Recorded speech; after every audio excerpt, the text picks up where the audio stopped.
Bem-vindos ao Agenda Cast, episódio número 29. Esse episódio é um pouquinho diferente. Falaremos do tema tecnologia, mas a tecnologia aplicada no RPPS. Estamos aqui hoje com um convidado super especial, primeira vez dele no Agenda Cast, está estreando, mas com certeza ele vai gostar e vai voltar outras vezes. E para que esse momento fique memorável, eu quero fazer a entrega a ele da caneca da Agenda Cast. Olha que maravilha! Para que ele sempre lembre desse momento aqui na Agenda Cast que fique memorável. Estou falando do Jean Carlos da Silva, nosso coordenador de desenvolvimento de software. Jean, bem-vindo ao Agenda Cast. Já faço a entrega do mimo especial para você, para marcar esse momento aqui na Agenda Cast. Pessoal, o Jean, ele começou na empresa como programador de sistema, é formado em análise e desenvolvimento de sistema, tem pós-graduação, especialização em desenvolvimento.net, engenharia de software e uma vasta experiência codificando software de gestão para RPPS. Nós acabamos de concluir uma série sobre aposentadorias. Falamos desde o contexto histórico, todos os tipos de aposentadoria e fechamos com aposentadorias especiais. E nada melhor do que passar para você como é o código por trás das aposentadorias, um software que nós temos aí em vários clientes rodando. O nosso tema hoje é codificação, lei e futuro, a engenharia por trás da aposentadoria do servidor público. Jean, te deixo à vontade para as considerações iniciais e gostaria que você falasse um pouquinho da sua trajetória na agenda para o nosso público conhecer um pouquinho mais do Jeanzinho, vulgo, né, Jeanzinho. Muito obrigado, Elida. Meu nome é Jean, tenho 12 anos de agenda assessoria. Iniciei sem saber escrever uma linha de código. Eu tenho uma história bem interessante. Acredito primeiramente muito em Deus. E quando eu entrei na agenda, eu trabalhava de suporte técnico. Olha só, a evolução foi grande, hein, Jean? Trabalhava de suporte técnico, na época era Secretaria de Administração do Estado de Mato Grosso, e eu vim para cá, deixei um currículo aqui e orei a Deus e disse, seja feita a vontade de Deus, e não apareceu ninguém para fazer entrevista depois de mim, né, pelo que eu fiquei sabendo, e eu gravei uma página de livro na cabeça. A vaga era sua. Gravei uma página de livro na cabeça, porque eu não sabia desenvolver, gravei uma página de livro na cabeça e fiz exatamente o que estava ali. Se pedissem para mim, Jean, faça uma vírgula a mais, eu não conseguiria fazer, né, na época. E entrei, aí eu me dediquei bastante, eu perdi muita noite de sono estudando, me dediquei muito e mesmo não sabendo nada, eu fui evoluindo, estudando por fora, estudando, fui recebendo a oportunidade de mexer nos sistemas da agenda, fui olhando coisas que eu estudava e podia melhorar, e fui melhorando, e as coisas foram fluindo, né, da melhor forma possível. E aí eu fui subindo de nível, desenvolvedor júnior, depois pleno, e depois, com bastante esforço, sênior. Então, uma trajetória de 12 anos de muito Só suor. O cargo que é sênior, mas você ainda é jovem, né, Jean? Com 40 já, né? Mas tá novo ainda, toda a vida pela frente. Nós acabamos de gravar o episódio 28 e nós falamos exatamente isso. A tecnologia, ela veio e nós já vimos aí várias matérias que, inclusive, a inteligência artificial tem ajudado muito a melhorar o gênese, etc., do organismo humano, que as pessoas vão viver mais de 100 anos, 120 anos e tal. Então, 40 para 120 é jovem. Nós vimos nos episódios anteriores que a lei ela é complexa, não é simples, e ela vem mudando ao longo do tempo. Vamos começar por esse tema, Jean, a lei. O Jeanzinho, ele é o programador sênior hoje nosso da empresa, um dos que mais domina a regra de negócio. Não apenas o código, mas a regra em si. Na hora de codificar, sabe fazer as críticas daquilo que de fato está na legislação ou não. E aproveitando que você tem essa experiência, Jean, fala para nós qual que é a maior dificuldade, digamos assim, de um programador em traduzir a legislação com os incisos, parágrafos, em linhas de código, com seus algoritmos e a programação para chegar ali no resultado exato de um cálculo de apostadoria, por exemplo. Quais são os desafios da programação falando de cálculo de previdência? É uma pergunta muito boa, Elida. Quando a gente fala de programação, desenvolvimento de software e regra de negócio, as duas situações precisam andar juntas.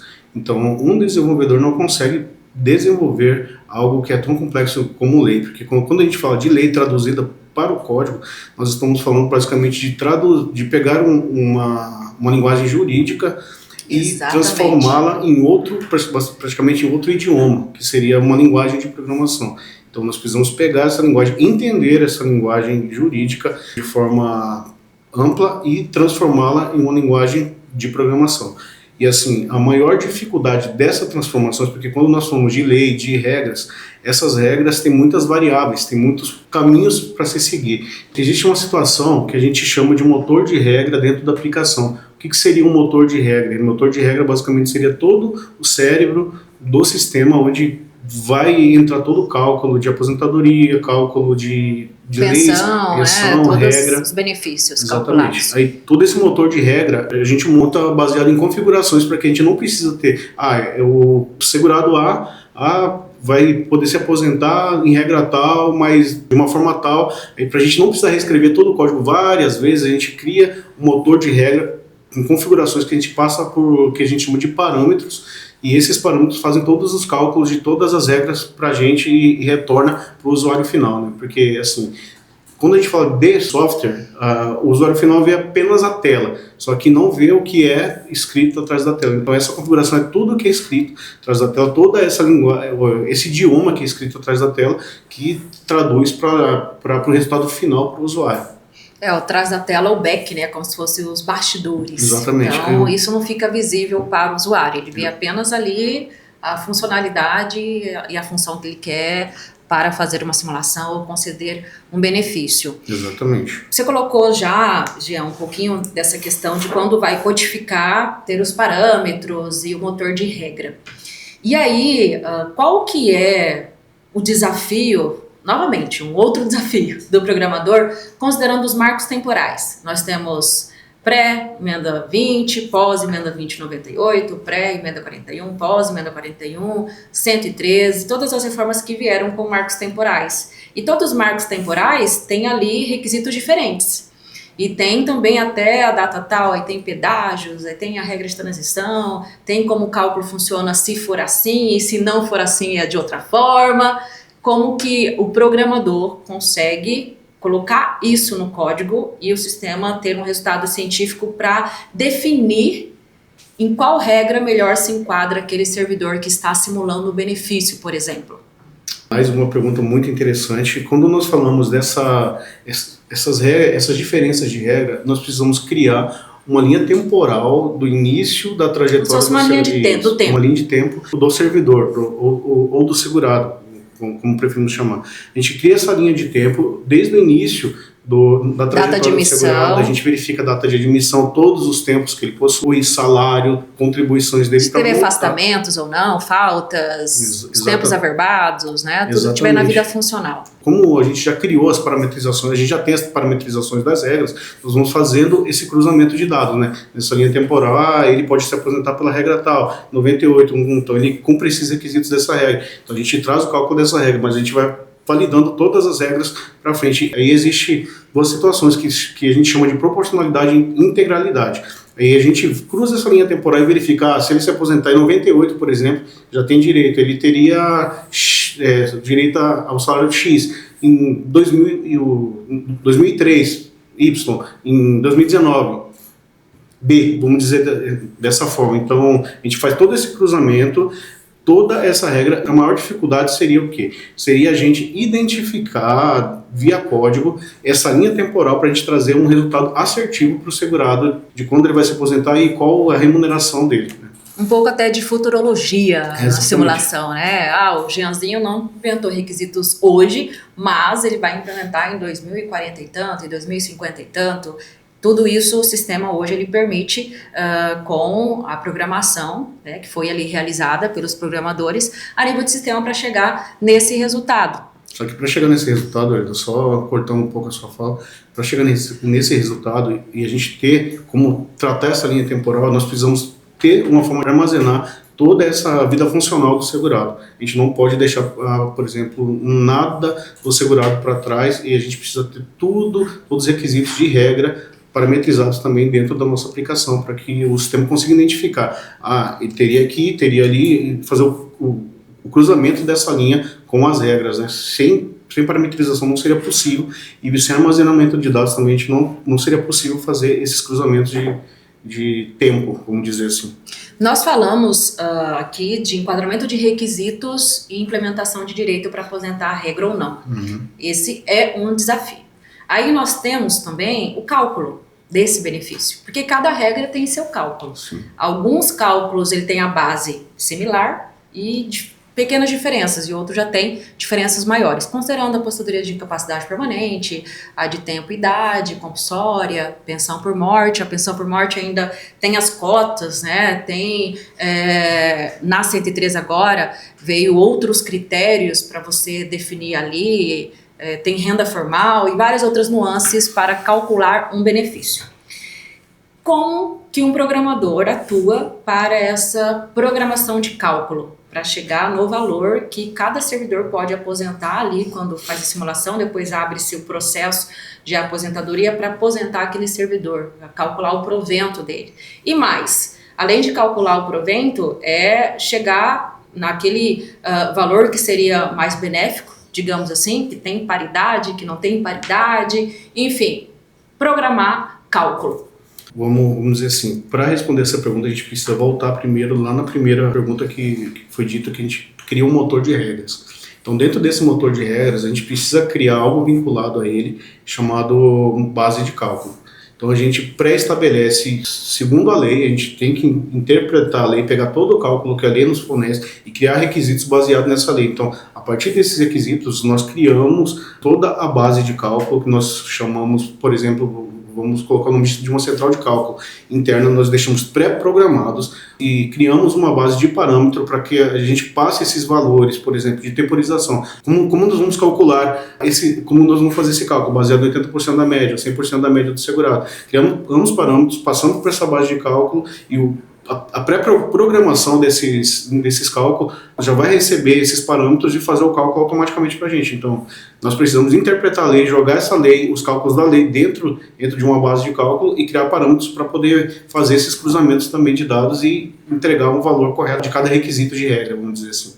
Uma curiosidade, você já foi programador e hoje é coordenador. Então, como coordenador, hoje você olha os programadores que estão ali programando o sistema. Hoje nós temos aproximadamente 50 programadores, né, na fábrica aqui, considerando tanto o time de inovação quanto de sustentação, todos os programadores que nós temos.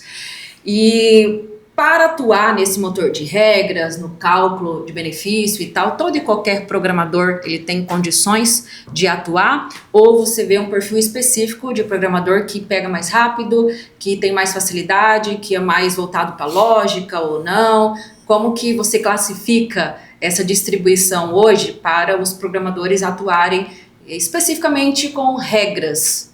Cada pessoa tem o seu perfil. E para mexer com esse tipo de situação precisa ser um perfil que gosta de estudar. Porque querendo ou não querendo, você está lidando com lei. Então, geralmente, perfil de programador é assim, eu quero codificar, mas eu quero que me dê tudo, eu não quero... Bem na especificação que eu preciso fazer, eu sigo ali e chega no resultado. Exatamente, eu não quero entender o que acontece por trás. E quando a gente fala desse nicho específico, precisa ter esse perfil de estudo, precisa ler, precisa ir atrás, entender como funciona a regra, como funciona a lei, como funciona o requisito da regra, para que ele possa interpretar aquilo e jogar para o código, porque não adianta o programador fazer por fazer. Então eu entendo que é um perfil diferente, é um perfil que gosta de ler, gosta de estudar, porque não é qualquer um que vai conseguir seguir essa linha de cálculo, principalmente questão de regras que são muito complexas, né? Então tem que estudar, tem que ler, tem que ir atrás, tem que ser um perfil proativo, vamos dizer assim. E isso, Gianzinho, é um diferencial para todo e qualquer profissional. Sim. Em qualquer área. Nós até citamos em episódios anteriores, não tem outra forma de você chegar num nível de profissional que entrega, que tem resultado, que evolui, que cresce em todos os ângulos numa empresa, se ele não tiver foco no conhecimento. Em estudar, em querer crescer, evoluir. Com o programador é a mesma situação. O programador, ele evolui, um exemplo aqui é exatamente o que você colocou, você entrou sem saber programar direito. E hoje é o programador sênior que mais conhece de regra da agenda.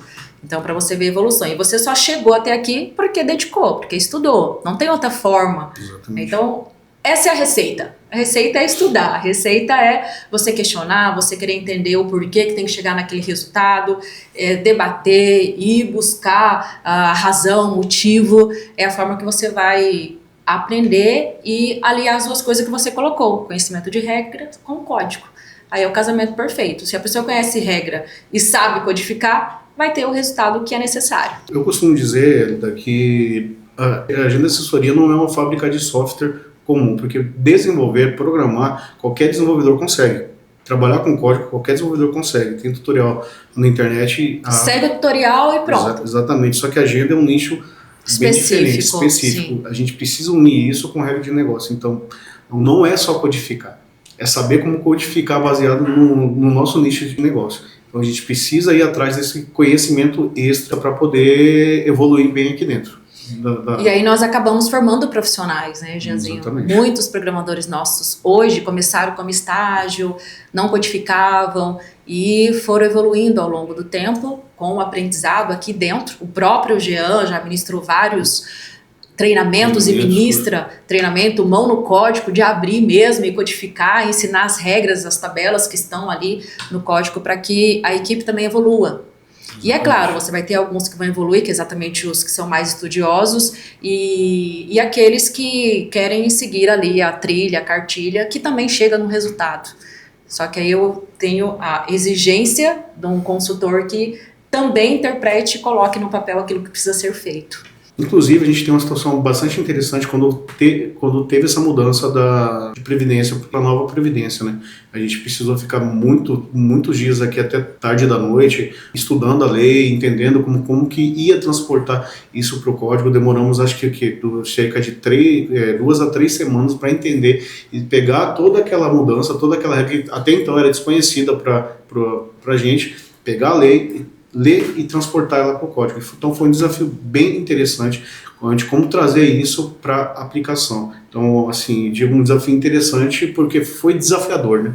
Não foi aquilo, vamos para a zona de conforto, vamos pegar o que a gente Pelo contrário, é o desconforto. Foi o desconforto que a gente teve que ir atrás, entender, estudar. Escorregamos algumas vezes para entender, mas acabou que a gente conseguiu pegar toda essa lei e transferir ela para a nossa aplicação. E aí, às vezes, tem que colocar no quadro negro, tem que desenhar os marcos temporais, e se acontecer tal situação, como o sistema tem que comportar, e todos os cenários de testes também. Sim. E quando codifica, Gia, é importante também pensar no teste. Sim, claro. Né? E qual é o desafio para você, como coordenador, colocar assim, para fazer com que os programadores façam os testes, que eles pensem nos testes, porque nós temos hoje TDD e várias outras formas de codificar que eles trazem exatamente esse conceito, para você primeiro pensar no teste, para depois codificar, né, e chegar no resultado. Qual o maior desafio para fazer com que isso aconteça na prática? Assim, quando nós falamos de programador, é meio que uma cultura enraizada. Desenvolvedor, a gente gosta de escrever código. Então, o teste que a gente gosta de escrever, de fazer, é um teste que a gente chama de teste unitário, que seria um teste na aplicação. Então, a gente desenvolve o código, pega o código que a gente fez e reescreve ele em teste também, para ter um resultado final. Só que o nosso nicho de negócio não permite que a gente faça só esse tipo de teste. Então, a gente precisa testar via código, escrever toda a linha de código, toda a sequência que a gente leu, só que a gente precisa testar de forma manual também. A gente precisa pegar, fazer esse teste, entender, mais uma vez, entender a regra, para que a gente possa ver o resultado final na prática também. Porque quando a gente fala de desenvolvimento, o desenvolvedor por si já é assim, por natureza. Não gosta de fazer esse teste de forma manual. Só que nós precisamos aqui... E às vezes não é fazer teste só daquela situação, porque você às vezes inseriu a linha do código ali, mas você precisa testar o resultado disso, o impacto disso em outras situações, porque... O nosso software ele é modular e integrado. Então, muitas vezes eu mexi numa linha de código aqui, no cadastro, digamos assim, que pode ter um impacto ali em processos, em outros módulos.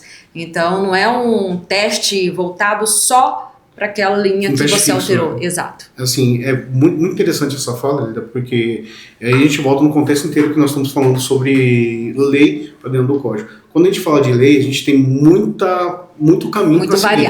Muita variável. Então a gente pode, se a gente mexer aqui, vai aqui, vai aqui, vai ali, vai ali. Então tem N lugares que esse resultado pode chegar. Então a gente precisa prever, e esse é o maior desafio nosso, é tentar prever toda essa sequência e não deixar brecha para que nosso software tenha algum tipo de problema no futuro. Então nós temos que olhar toda essa linha estrutural, linha de tempo, linha de regras, linha de requisitos, e tentar preencher tudo para fechar toda a brecha de erro que a gente possa encontrar ali. E só vai conseguir prever, Jean, se a pessoa tem o conhecimento, se conhece a regra e o código. Alguns programadores conhecem a regra e não conhecem o código, também tem dificuldade. Sim. Então, assim, o conhecimento tem que ser das duas frentes, digamos assim, os dois pilares. Sim. De conhecimento para poder ter uma programação que chegue no resultado científico. Estamos na era digital. E na era digital transformou-se, ou melhor, veio a transformação digital. Os processos físicos vieram para processos digitais. Como o software transforma aquele velho processo físico de várias páginas em processo virtual, e vamos mais além.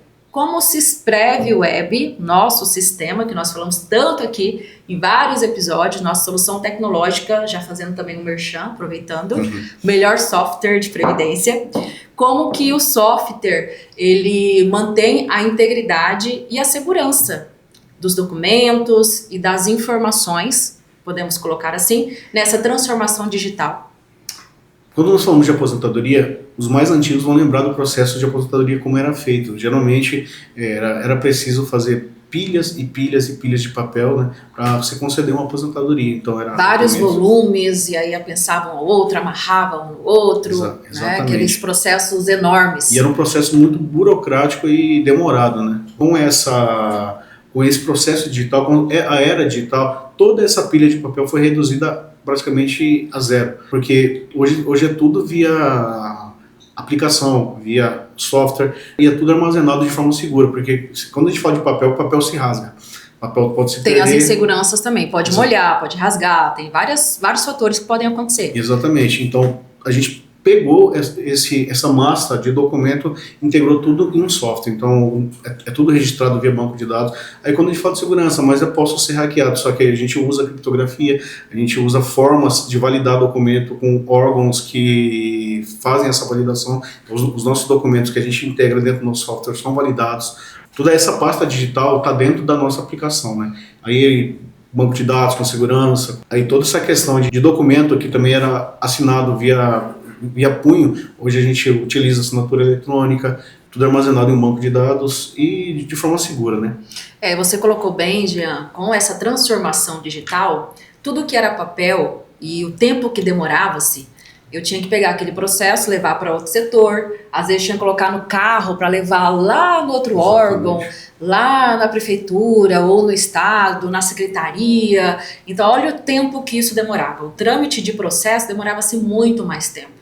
E a tecnologia ela veio também para trazer agilidade. Reduziu-se muito o fluxo. E os processos hoje no sistema é um trâmite. Eu faço um trâmite e mando lá para outro setor e lá ele já recebe, já fica registrada a data e hora que aquele processo recebeu de forma segura como um protocolo. Porque antes tinha que o caderno de protocolo ir lá assinar que recebeu aquele processo. E se o processo sumisse? Para achar o processo era um Deus nos acuda. Até saber quem assinou, qual caderninho que estava aquela assinatura de quem recebeu, olha o tempo que demorava-se. Hoje, além da agilidade do trâmite, tem a agilidade do requerente. Ele pode acessar ali um portal de serviços, portal de segurado, para ver onde é que está o processo dele, quem deu o despacho, se for deferido ou não. São facilidades que a tecnologia trouxe. E os programadores da Agenda atuou aí também de forma brilhante para trazer nossa solução, essas soluções. E já fazendo merchan também, a facilidade da era digital é tão grande que, vamos dizer assim, antigamente para acompanhar um processo de aposentadoria você precisava ir até o lá, local. sim. Hoje não, a gente tem um software que faz isso, você pode acompanhar via celular, você pode acompanhar via computador, aonde você estiver, qualquer lugar do mundo que você estiver. Não, pode requerer hoje o processo via aplicativo, sem precisar ir lá no RPPS, abrir o requerimento. Então, assim, a tecnologia trouxe grandes ganhos inimagináveis nesses aspectos. E é importante, Jean, porque nós tivemos uma pandemia em que tudo parou. Fomos para casa e não íamos mais fisicamente para o trabalho. E foi exatamente nesse recorte em que alguns RPPS também pararam porque não tinha solução tecnológica. E nós, com os nossos clientes, nós continuamos porque nós já tínhamos uma solução, que era web, já tínhamos aplicativos, já tínhamos as soluções todas, em que os serviços não pararam. Porque os segurados, como bem colocamos, ele pode requerer de casa, poderia acompanhar online, o próprio operador do RPPS trabalhar de casa, assinar digitalmente, que foi o que você colocou, né? E aí nós temos no sistema as assinaturas tanto com A3, A1, com usuário e senha criptografado, que é a nossa própria assinatura eletrônica. Então, assim, várias possibilidades para atender o RPPS com tecnologia, e tecnologia de ponta. E nós estamos também na era em que a segurança de dados e da informação ela é imprescindível. E um software em que a pessoa pode ir para casa trabalhar, pode trabalhar do exterior, pode trabalhar de onde estiver, ele tem que ser abarcado com essa segurança e com a questão da LGPD, que é a proteção de dados. Como o Sisprev hoje, ele atua nesse sentido da proteção de dados, nesse sentido, você falou um pouco da segurança do sistema a nível de criptografia e outros, mas a nível de segurança de dados, porque os dados são armazenados no banco do Sisprev. Como que se comporta nesse aspecto? Então, quando nós falamos de segurança, todo o software que nós desenvolvemos na agenda, nós priorizamos essa segurança do nosso software. O que seria essa segurança? É criptografia forte, autenticação de documentos. O que seria autenticação de documentos? Nós possuímos integração com aplicações do governo que faz validação desses documentos antes de entrar dentro do nosso sistema para validar se o documento é verídico ou não. Nós possuímos também uma validação junto com o EGOV, que é da assinatura, para verificar se a assinatura é válida ou não é válida. Então, o segurado precisa ter aquela tranquilidade de acessar os seus dados, acessar o seu requerimento de aposentadoria em tempo real e com total privacidade. Para os operadores, logar o sistema pode logar com biometria, tem a questão do próprio certificado para ele poder logar também. Exatamente. Usuário e senha, tem a questão do senha forte, com caracteres especiais, tem toda a forma de segurança para que os dados consigam a sua integridade quando armazenado no banco do sistema. Isso é muito importante passar, né, para os nossos clientes e quem utiliza o sistema, dessa segurança que ela é imprescindível para quem está atuando com solução tecnológica, principalmente em ambiente web, né, para ter aí essa garantia, digamos assim. E todos os programadores, Jean, eles trabalham e programam, na realidade, pensando em segurança. Há hoje uma atuação da gestão no sentido de padronizar certas questões, já visando a segurança, para que não haja nenhum vazamento, para que o software ele se mantenha íntegro? Sim, com certeza. Hoje nós temos um comitê de segurança que temos trabalhado fortemente em buscar soluções, as melhores soluções que temos hoje no mercado de segurança digital. Então, temos esse comitê, fazemos esse trabalho forte, temos implementado muitas coisas no nosso sistema, nos nossos sistemas na questão de segurança, tanto para fortificação de senha, tanto para criptografia de senha, de uma situação que a gente utiliza em senha que a gente chama de SALT, que faz integração de criptografia mais o SALT, que é para segurança de senha fortificada também. Então, a gente tem implementado tudo que é de melhor no mercado dentro da nossa aplicação em questão de segurança também. Excelente, é essa segurança que nós precisamos passar para que não tenham nenhum receio na utilização do sistema, pelo contrário, tenha ali a certeza de que os dados estão íntegros, tem também os backups que são gerados, né? Tem vários mecanismos aí para garantir que é um ambiente seguro, podemos dizer assim. Caminhando já para o fim do nosso podcast de hoje, Jean, quais são as novidades que temos aí no mundo previdenciário, podemos colocar assim, a nível de tecnologia? Há já desenvolvimento em inteligência artificial, o que nós podemos esperar aí para o futuro, para os nossos clientes e futuros clientes, que são os novos aderentes ao sistema, digamos assim, com novas tecnologias, inteligência artificial, tem Big Data e vários outros, o que já está sendo trabalhado.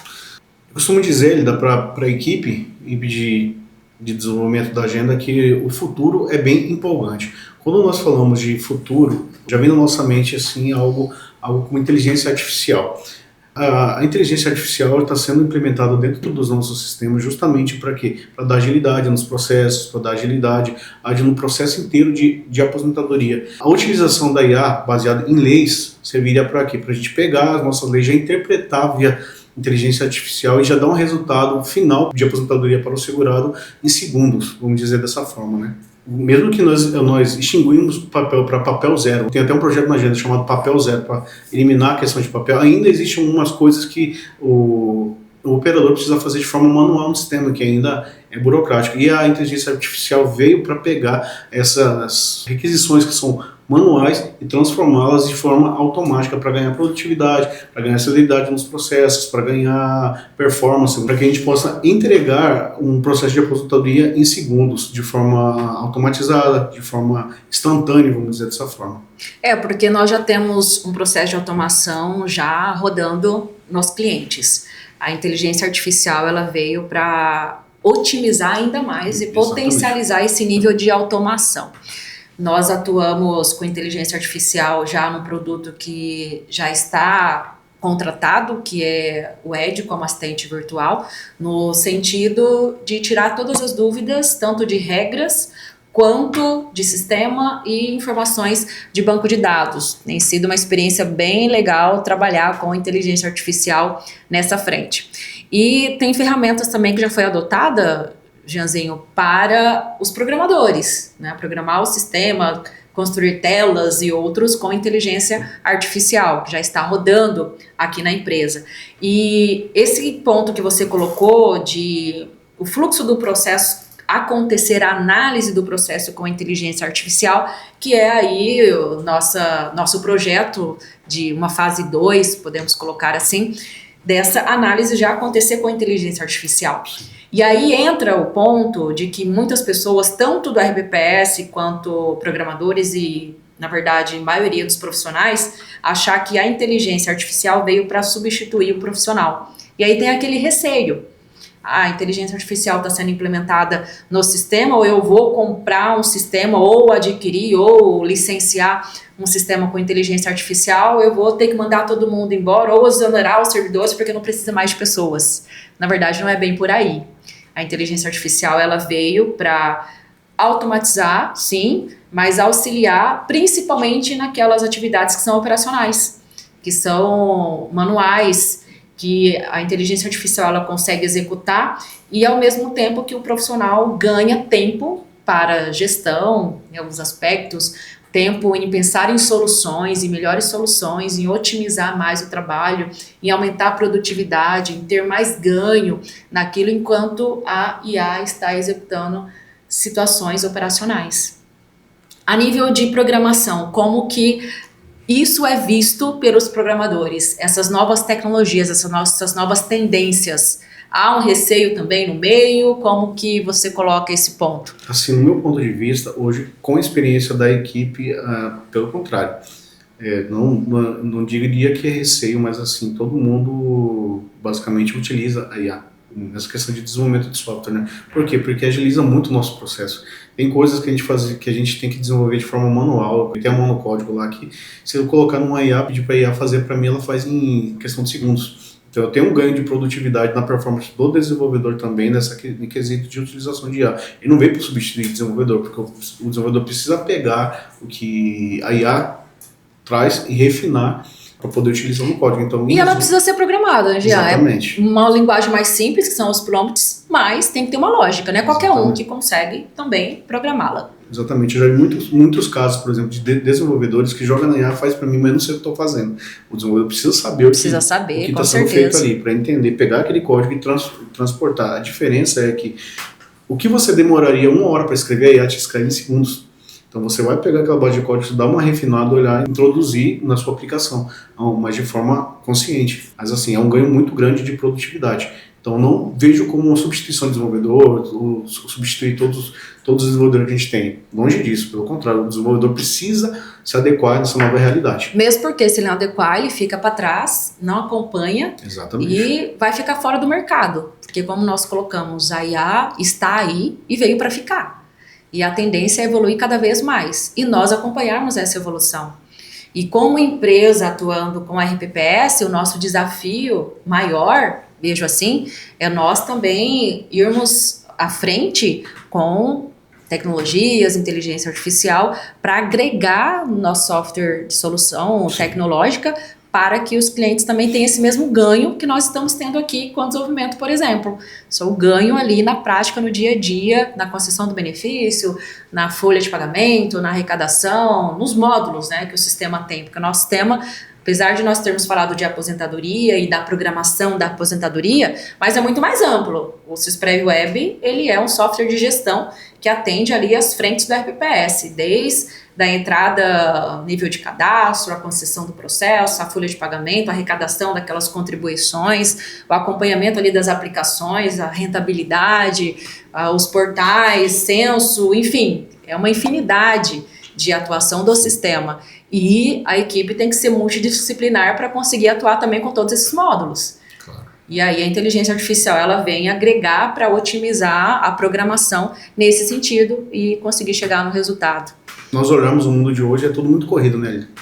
É tudo muito para ontem, tudo muito imediatista. Nós estamos numa era imediatista em que as respostas têm que ser rápidas. Deu um problema que eu preciso que resolva na hora para mim. Eu quero algo novo e que saia o quanto antes melhor. Mais rápido, melhor. E com menos impacto ou sem nenhum impacto.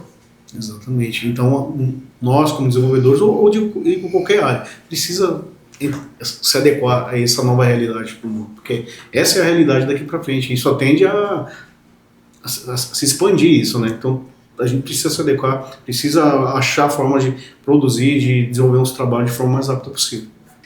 E Jean, qual que é a dica que você deixa para programador que porventura tenha curiosidade de navegar por esse mundo de RPPS? Já falamos da complexidade, já falamos um pouquinho dos desafios de um programador aí no RPPS, mas quais são as dicas, digamos? É um programador novo que começou ou vai começar a codificar, o que ele precisa saber e fazer para ter sucesso como programador para soluções de RPPS? Uma dica básica, primeiramente, precisa estudar muito código, programação, linguagem de programação. E segundo, lei.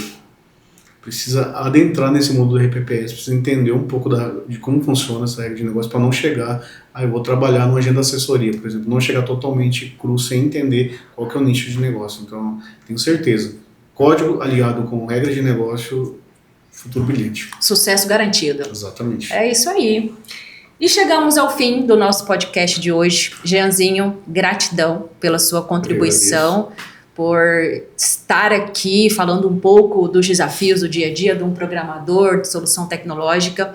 Eu achei importante falarmos desse tema, porque nós citamos muito o Sysprev Web, falamos muito de tecnologia, de sistema, e o nosso público precisa entender um pouquinho também que não é simples, não é fácil uma solução tecnológica nessa complexidade. Tem ali seus desafios na implementação. E deixa à vontade aí para suas considerações finais. Agradeço, Helga, pela oportunidade.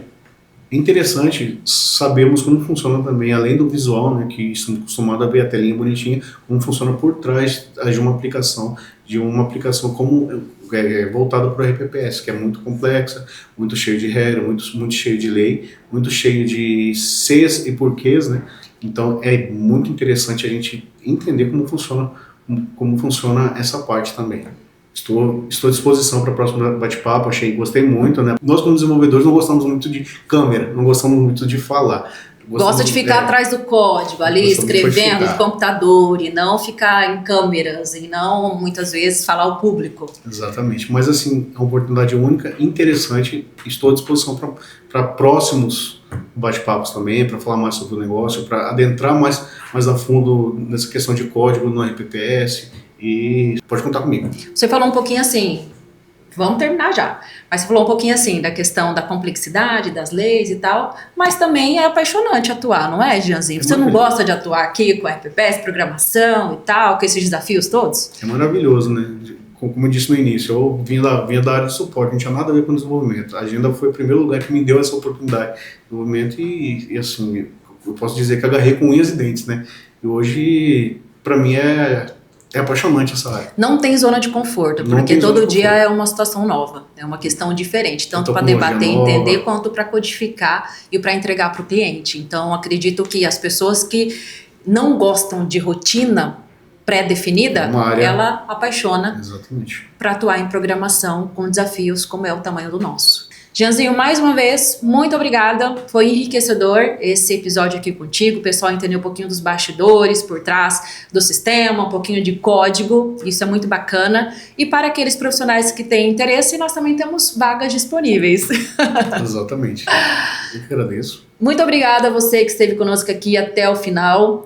Se tiver alguma dúvida, quiser interagir conosco, falar com o Jeanzinho um pouquinho mais de programação, de código, comente nas nossas redes sociais, compartilhe, mande para o colega e nós teremos uma satisfação de responder e bater um papo com vocês. E você que ainda não segue a Agenda Assessoria nas redes sociais, siga-nos, Instagram, YouTube, Spotify.